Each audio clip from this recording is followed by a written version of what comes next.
နော် share ခေါ်ကြပြီဆိုတဲ့နေရာမှာလဲကျွန်တော်တို့ကဒီမှာဆုံးရှုံးလိုက်ရတဲ့ဟာတွေရှိတယ်ပြန်ပြီးတော့မှရလိုက်ရတဲ့အရာတွေရှိတယ်ဆွတ်လွတ်လိုက်ရတဲ့အရာတွေရှိတယ်ပေါ့ဗျာမျှဝေခံစားရတဲ့အရာတွေရှိတယ်ပေါ့ဗျာဒါကြောင့်မို့လို့ share ခေါ်တော့မယ်ဆိုလို့ရှိရင်လဲတည်နာလိုက်ထားမယ်အရာသတိထားမယ်အချက်တွေအချို့ရှိတယ်ပေါ့ဗျာတော့ဒီဗီဒီယိုလေးမှာကျွန်တော်အချို့ချက်လေးတွေမျှဝေချင်ပါတယ်အဲ့တော့ share ခေါ်ကြမယ်ဆိုတဲ့နေရာမှာသတိထားရမယ်အချက်နံပါတ်1ကစိတ်နေတဘောထားနဲ့ရည်မှန်းချက်ကိုက်ညီမှုဖြစ်ပါတယ်share ခေါ်ကြပြီဆိုတဲ့နေရာမှာအမြဲတမ်းအပိုင်းနှစ်ပိုင်းရှိပါတယ်တပိုင်းကတော့လုပ်ငန်းနဲ့ပတ်သက်တဲ့အပိုင်းတွေပေါ့ဗျာဟာလားငါတို့ဘလောက်နဲ့စကြမလဲဘလောက်ရင်းနှီးမှတည်ကြမလဲဘယ်လုပ်ငန်းလုပ်မှာလဲမြတ်နိုင်လားရှုံးနိုင်လားဒါလုပ်ငန်းအပိုင်းတွေပေါ့ဗျာတစ်ဖက်မှာလည်းပဲလုပ်ငန်းအပိုင်းတစ်ခုတည်းကြည့်ုံနဲ့မရပါဘူးလုပ်ငန်းငါကောင်းနိုင်တယ်မြတ်နိုင်တဲ့အခြေအနေရှိတည်တော်ပေမဲ့ရှိပေမဲ့လည်းပဲတစ်ဖက်မှာသူနဲ့ကိုယ်နဲ့စိတ်ပေါ်ထားခြင်းမတိုက်ဆိုင်တဲ့အချက်တွေလည်းရှိကောင်းရှိနိုင်တယ်လေဗျာเนาะဒါကြောင့်မို့လို့ဒီမှာနှစ်ပိုင်းစလုံးကိုကျွန်တော်တို့ကခွဲခြမ်းပြီးတော့ကြည့်စေချင်ပါတယ်များသောအားဖြင့် share လုပ်ကြတယ်ဆိုတဲ့နေရာမှာဒီလုပ်ငန်းမြတ်နိုင်တယ်ဆိုတာလေးတစ်ခုတည်းနဲ့ပဲသူနဲ့ကိုနဲ့နော်ပေါင်းပြီးတော့မှလှုပ်လိုက်ကြလေတည်းဆိုတာမျိုးကိုမဖြစ်စေချင်ပါဘူးဘာကြောင့်လဲဆိုလို့ရှိရင်လုပ်ငန်းမြတ်တာကတပိုင်းမှာသူနဲ့ကိုနဲ့စိတ်တဘောထားချင်းတိုက်ဆိုင်ပြီးတော့မှ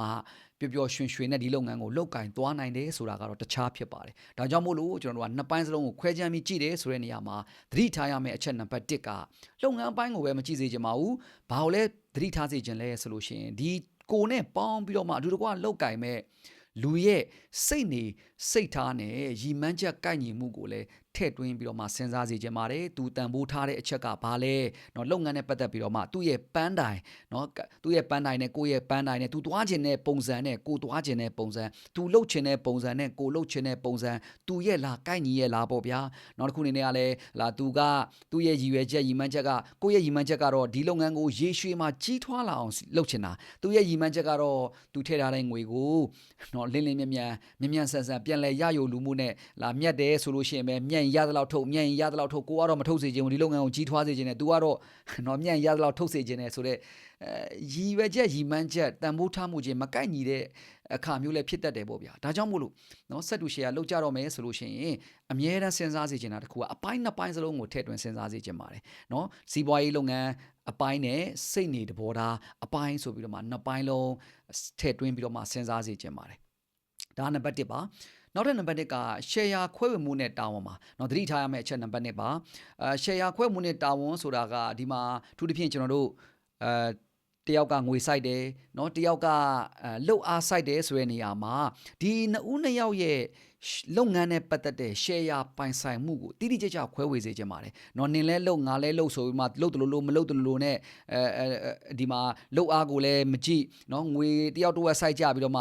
ငွေကတော့တယောက်တစ်ဝက်စိုက်လို့ရတယ်ဆိုပေမဲ့လှုပ်အားဆိုတာတယောက်တစ်ဝက်တိတိကျကျကြီးစိုက်လို့ရတဲ့လှုပ်အားဘယ်လှုပ်အားမှမရှိပါဘူးဒါကြောင့်မလို့ဒီမှာတစ်ခုစဉ်းစားစေချင်ပါတယ်လှုပ်အားပါလာပြီးဟေ့ဆိုလို့ရှိရင်လှုပ်အားအတွက်တိကျတဲ့ခွဲဝေမှုလှုပ်အားအတွက်ရတင်ရထိုက်တဲ့เนาะရပိုင်ခွင့်တွေကိုအမြဲတမ်းဆွေးနွေးစေချင်ပါတယ်เนาะကျွန်တော်ရဲ့ဆက်တူရှယ်ယာတင်တန်းမှာတော့လှုပ်အားပါဝင်လာပြီးဟေ့ဆိုလို့ရှိရင်ရတင်ရထိုက်တဲ့အကြောင်းအရာ၃ခုကိုကျွန်တော်မျှဝေပြီးတော့မှကျွန်တော်ဆွေးနွေးကြတယ်ပေါ့ဗျာเนาะဒါလေးကိုကျွန်တော်စဉ်းစားစေချင်ပါတယ်နောက်တစ်ခုကလည်းကျွန်တော်တို့လှုပ်အားပါလာပြီးဟေ့ဆိုလို့ရှိရင်တာဝန်နဲ့ဝတ္တရားခွဲဝေမှုဟာအင်မတန်မှအရေးကြီးပါတယ်ဘာကြောင့်လဲဆိုလို့ရှိရင်နှစ်ယောက်စလုံးကအတူလှုပ်ကြမယ်စ조사ကြမယ်ဆိုတဲ့နေရာမှာစ조사မှုဟာအရှိန်ရှိပါတယ်เนาะအရှိန်လေးတစ်ခုက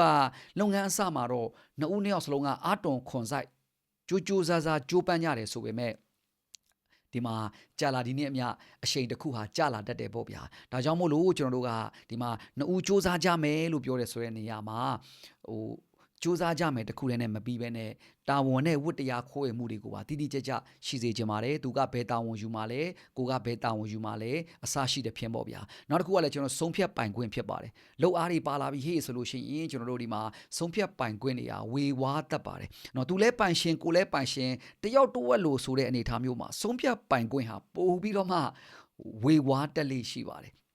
ဒါကြောင့်မို့လို့ကျွန်တော်တို့အနေနဲ့ကနော်ဒီမှာဆုံးဖြတ်ပိုင်ခွင့်လုပ်ငန်းဦးဆောင်သူတယောက်အနေနဲ့ကဆုံးဖြတ်ပိုင်ခွင့်ဘယ်လောက်အတိုင်းအတာတွေရှိသလဲပြီးလို့ရှိရင်ကျွန်တော် share ရှင်တယောက်အနေနဲ့ကရောဘယ်လောက်ဆုံးဖြတ်ပိုင်ခွင့်ရှိသလဲဆိုတဲ့အနေအထားမျိုးဒီနော်ကြိုပြီးတော့မှစဉ်းစားထားရမယ်သတိထားရမယ်အချက်ဒီထဲမှာပါပါတယ်ဒါဒုတိယအချက်ဖြစ်ပါတယ်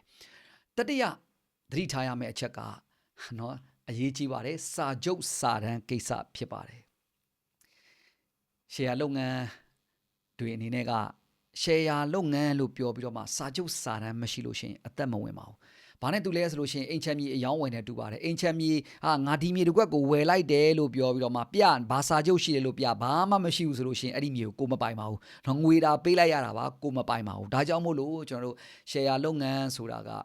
အိမ်ချမ်းမြေလိုပဲသဘောထားပါဝယ်လိုက်တယ်ကိုလက်ထဲဘာစာရွက်စာတမ်းမှရောက်မလာဘူးဆိုလို့ရှိရင်ကိုမပိုင်ဘူးလို့ကျွန်တော်တို့သတ်မှတ်စေချင်ပါတယ်เนาะဒါကြောင့်မလို့စာချုပ်စာတမ်းလေးတစ်စောင်ကိုတော့အမြဲတမ်းမဖြစ်တဲ့နည်းနဲ့ဖန်တီးစေချင်ပါတယ်ဒီမှာနှုတ်ကတိတွေရှိကောင်းရှိလိမ့်မယ်เนาะနှုတ်ကတိတွေတစ်ခုတည်းကိုပဲကျွန်တော်တို့မကြည့်စေချင်ပါဘူးနားမထောင်စေချင်ပါဘူးနှုတ်တရားစာတစ်လုံးမှာကျွန်တော်တို့စာချုပ်စာတမ်းလေးတစ်စောင်တော့เนาะကိုရေးတတ်တယ်လို့ရေးတာဖြစ်စေရှေ့နေရှေ့ရက်တွေကိုเนาะတိုင်ပင်ပြီးတော့မှရေးတာဖြစ်စေပါစာချုပ်စာတမ်းလေးတစ်စောင်တော့ကျွန်တော်တို့ပါစေချင်ပါတယ်ဒီစာချုပ်စာတမ်းထဲမှာကျွန်တော်တို့အမျက်တွေကိုရလာလို့ရှိရင်ဘယ်လိုခွဲဝေကြမလဲပြီးလို့ရှိရင် share တွေလာငွေပြန်ထုတ်တဲ့အခါမျိုးမှာဘယ်လိုပြန်ထုတ်ကြမလဲပြီးလို့ရှိရင် share တန်ဖိုးသတ်မှတ်ချက်တွေကိုဘယ်လိုသတ်မှတ်ကြမလဲပြီးလို့ရှိရင်လှုပ်အားပါလာပြီဆိုလို့ရှိရင်လည်းလှုပ်အားအတွက်ရာခိုင်နှုန်းတွေကဘယ်လောက်ရှိတယ်လဲရပိုင်ခွင့်တွေကဘယ်လောက်ရှိတယ်လဲအစရှိတဲ့ဖြစ်မော့ဗျာဒီလိုအကြောင်းအရာတွေစုံစုံလင်းလင်းเนาะအခန်း15ခန်းလောက်ပါဝင်တဲ့အကြောင်းအရာတွေကိုစာချုပ်စာမျက်နှာပေါင်း20ရှိမယ်အစိတ်ရှိမယ်ပေါ့ဗျာဒီလိုရေးတားထားတဲ့စာချုပ်တစ်စောင်ဒီဆက်တူ share လုပ်ငန်းမှာအင်မတန်မှတိကျခိုင်မာတဲ့ foundation တစ်ခုကိုဖြစ်ပေါ်စေနိုင်ပါတယ်ဒါကြောင့်မလို့เนาะသတိထားမယ့်အချက်က share လုပ်ကြပြီဆိုလို့ရှိရင်စာချုပ်စာတမ်းလေးတစ်စောင်တော့မဖြစ်အောင်ချုပ်ပါလို့ကျွန်တော်နေတိုက်တွန်းချင်ပါတယ်မလုပ်တတ်ဘူးမချုပ်တတ်ဘူးဘာတွေဆွေးနွေးရမလဲဘာတွေရေးရမလဲမသိဘူးဆိုလို့ရှိရင်တော့ပြောပြတာပါတိတ်မကြခင်မှာဖွင့်မဲ့ကျွန်တော်ရဲ့ဆက်တူ share တင်တန်းရှိပါတယ်ဒီဆက်တူ share တင်တန်းนี่ကျွန်တော်ဖွင့်လာတာเนาะအချိန်ပေါင်းများစွာရှိခဲ့ပါပြီအဓိကရည်ရွယ်ချက်ကတော့၃ခုပါပဲ share လုပ်ငန်းတွေအနေနဲ့ပြဿနာမများစေဖို့ချင်းမိတ်ဆွေမပြတ်စေဖို့ပြီးတော့ကိုထည့်ဝင်ထားတဲ့เนาะ share ငွေကြေးဆုံးရှုံးမှုမဖြစ်စေဖို့ပေါ့ဗျာဒီရွယ်ချက်၃ခုနဲ့ပဲကျွန်တော်ဒီဆက်တူ share တင်တန်းကိုဖွင့်ခဲ့တာပါဆက်တူ share တင်တန်းမှာဆွေးနွေးမဲ့အကြောင်းအရာတွေကအင်မတန်မှများပါတယ်စာအုပ်တောင်မှကျွန်တော်တို့ဟလာဒီစာအုပ်ကကျွန်တော်တို့ဆက်တူ share တင်တန်းတက်တဲ့လူတွေကို share လုပ်ငန်းနဲ့ပတ်သက်ပြီးတော့မှအဆင်ပြေချောမွေ့အောင်လို့အချက်ပေါင်း100မေးခွန်းပေါင်း100ကိုစုစည်းထားတဲ့စာအုပ်ဖြစ်ပါတယ်